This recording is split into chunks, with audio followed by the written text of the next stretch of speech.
There's a reason you can't remember half of what you learned last year. And it's not because you have a bad memory. Your brain is actively erasing it. On purpose. And unless you understand why, you're going to keep losing skills faster than you can build them. Think about everything you've learned in your life. Languages, skills, information from books, hours of courses and videos. Now ask yourself, where did it all go? Most people think they just forgot. But forgetting isn't passive. Your brain doesn't just lose information by accident. It has a delete button, and it's pressing it every single night while you sleep. This is called synaptic pruning, and it's happening to you right now. The only question is, are you losing the things that matter, or are you in control? Why your brain deletes? Let me explain what's actually happening inside your head.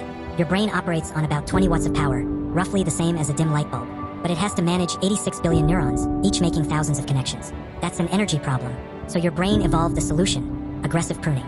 Every time you learn something, your neurons form new connections called synapses. But maintaining those connections costs energy. Your brain can't afford to keep everything.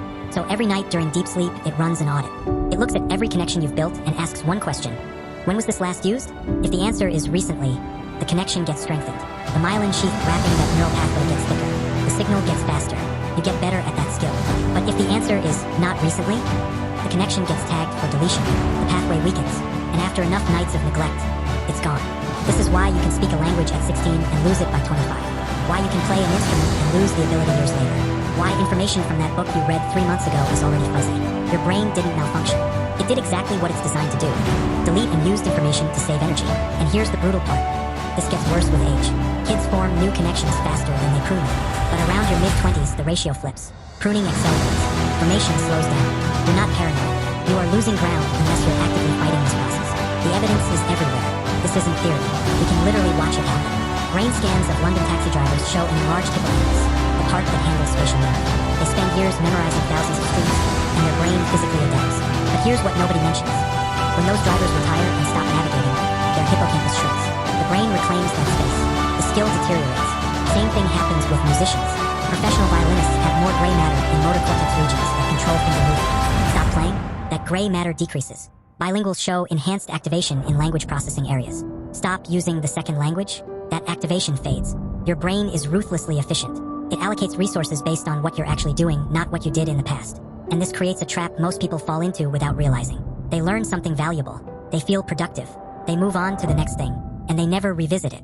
6 months later, it's like they never learned it at all. Not because they're lazy or undisciplined, but because they didn't understand how the delete button works. Your brain interprets not using something as this doesn't matter anymore, and it acts accordingly. How to beat the delete button. So how do you actually keep what you learn? The key is this: your brain's pruning algorithm looks for one thing: recent activation. It doesn't care how many hours you spent learning something. It cares whether you've used it lately. That means the solution isn't cramming more information. It's systematically revisiting what you've already learned. Here's the framework. 1. Audit your knowledge. Right now, make a list of the most valuable skills and knowledge you've acquired. Not everything, just what you actually want to keep. Be ruthless here because your brain is going to force you to choose anyway. 2.